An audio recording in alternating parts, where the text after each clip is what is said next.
జైలుకి పంపిస్తారు. మా మనసులున్న మాట వింటారా? ఓసారి మీరు పల్లెకు మళ్ళొచ్చిపోతారా?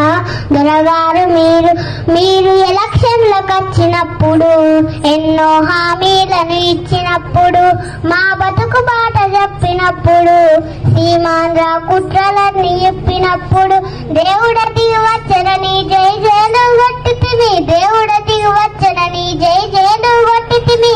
మీ మాటలు కోటలు దాటే మాకు పూట గడవదాయే. మా మనసులున్న మాట వింటారా?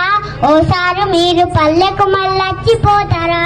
దొరగారు మీరు తెలంగాణ రాష్ట్రం అంటివి, వచ్చినాక ముఖ్యమంత్రి దళితుడంటివి, పదవిలో నాకెందుకంటివి, రాష్ట్రానికి కావలి కుక్కైతనంటివి.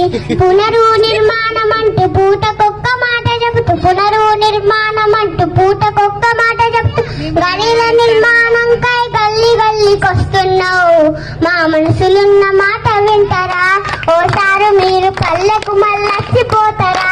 దొరగారు మీరు కవితమ్మను బొమ్మ చేసివి, ఊరూరా తెలంగాణ తల్లి అంటివి, కొడుకు సిరిసిల్లనిస్తివి, అల్లుడికి సిద్దిపేట రాసి పెడితివి.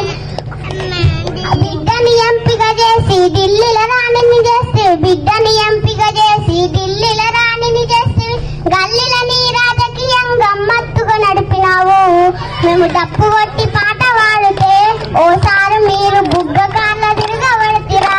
దొరగారు మీరు సమగ్యాంధ్ర పదన చేసిన తుమ్మల తల సానియత్ల మంత్రులయ్యిరి, జగన్ జెండ మోసి తిరిగిన కొండ సూరేఖ గుండెకి లీరలియదా? నిజమైన ఉద్యమకారుణ మధ్యలో వదిలేసి, నిజమైన ఉద్యమకారుణ మధ్యలో వదిలేసి నీతి తప్పిన దొంగల వెంట తిప్పుకుంటున్నావు. మా మనసులున్న మాట వింటారా? ఓసారి మీరు పల్లెకు మళ్ళొచ్చిపోతారా?